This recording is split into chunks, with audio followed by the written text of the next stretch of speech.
भगवंताची माया कळणार नाही. एका जणाचं नवीन लग्न झालं, नवीन आणि नवीन लग्न झालं की आताच्या सुनाबाईला ग्रामीण भागात राहू वाटत नाही.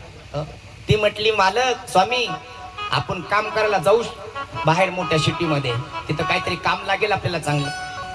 नवीन लग्न झालं, बिचारा म्हटला चल बाबा, नवीन प्रेम असतं. निघाले महाराज, सगळा पसारा भरला टेम्पो मध्ये आणि मुंबई सारख्या सिटीला काम करायला गेले. कसं बस का होईना त्यांना काम लागलं, काम करू लागला. ती बिचारी घरी स्वयंपाक करायची, हा काम करायचा, 2 पैसे कमवायचे. छोटीशी रूम आहे महाराज, एकच क्वाट बसतो अशी रूम आहे. छोट्याशा जागेमध्ये राहतात.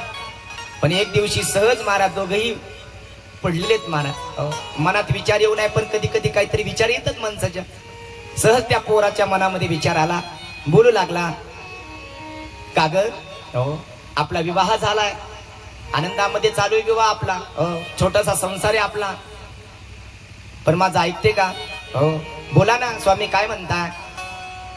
त्यांनी सांगितलं, आता आपल्या दोघांचं चालतंय सगळं बरं आहे, पण उद्या आता आपल्याला एखादा जर पुत्र झाला, भगवंताची माया कशी बघा, आपला जर एखादा पुत्र झाला तर त्या पुत्राला आपण कसं ठेवावं, त्याला जागा कशी करावी. तिनं सांगितलं, अहो काय अडचण आहे, आपल्या तुम्ही थोडं पलकड सरकायचं, मी हलकड सरकेल, मध्ये मुलाला ठेवायचं. पण माणसाला अपेक्षा लयच वाढते महाराज. एक झाले गप्प बसावं ना, तो म्हणला जर दुसरं झालं तर, ते म्हणले काय नाही तुम्ही पलकड सरका मध्ये टाकू. ते म्हणला आणि जुळत झालं तर, ते म्हणले काहीच नाही तुम्ही पलकड सरका, हो मध्ये जागा होती. ते जसा पलकड सरका गेला तसा आदळला, खाली ठेवलेलं होतं जात जात त्यावर आदळला महाराज. ही भगवंताची माया आहे.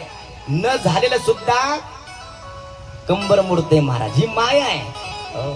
न झालेलं सुद्धा आपल्याला खरं वाटतं, न दिसणारं खरं वाटतं आणि दिसणारं खोटं वाटतं. ही भगवंताचीच माया आहे. म्हणून तर म्हणतात, दैवे हेशा गुणमयी मम माया दुरत्या.